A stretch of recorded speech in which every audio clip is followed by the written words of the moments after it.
For more analysis over the decision to establish this new anti-graft body, I want to bring in our studio guest, our current affair commentator, Victor Gao. Thank you for joining us in the studio. Thank you very much for having me. First, is there a particular reason why this body is being organized now? And I guess you have to ask, how significant will this new organ be? Well, first of all, corruption in China in recent years has really become rampant, and it has increased in the magnitude, in the scope, in the seniority of the officers involved, in the amount of money involved, etc. Therefore, the anti-graft bureau, which actually had been in place for many years, was already obsolete, and it did not have the necessary authorization and the capability to deal with graft, which actually constitutes an important part of corruption in China. Therefore, I think the new establishment of this entity, or the reincorporation of this entity, signals the escalation of the effort to fight against graft, and also the greater authorization and also the expanded scope of the work. So in this way, I think the Anti-Graft Bureau will no longer be, relatively speaking, passive.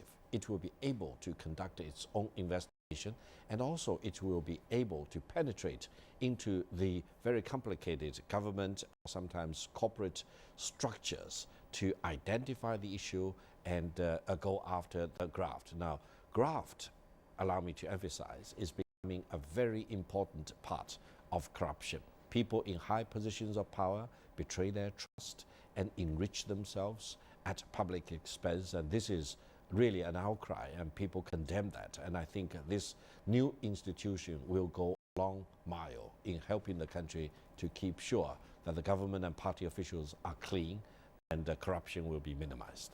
Now, with the old bureau being described as a weak organ of the government, you have to wonder how differently will this new bureau work?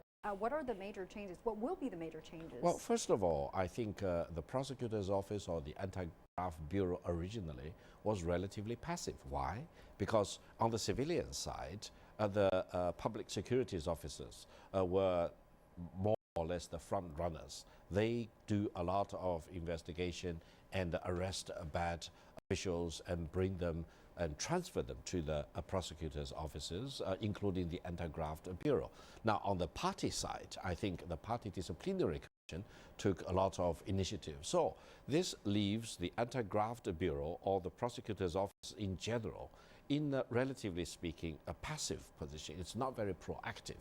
It did not need to take a lot of initiatives. It did not need to pick up the ball and run with it in terms of investigation of corrupt officials. Now, I would say now the momentum is a little bit different. The prosecutor's office, including the newly established Anti-Graft Bureau, need to really take a lot of initiative. They are empowered with new independent investigative power, and they can actually break through or pierce through the corporate or party or the government veil to go after the corrupt officials. And I think this will be more in line with what we have now been emphasizing, the rule of law. Because after all, the Party Disciplinary Commission is mostly within the party, and the Anti-Graft Bureau is very much part of the government setup. And I think rule of law can be better exercised if, for example, the Anti-Graft Bureau, especially also including the prosecutor's office in general, will take more initiative in fighting against corruption in our country. Well, taking a more proactive role, we'll definitely see whether this will really make a change here. Thank you. Victor Gao joining us in studio. Many thanks.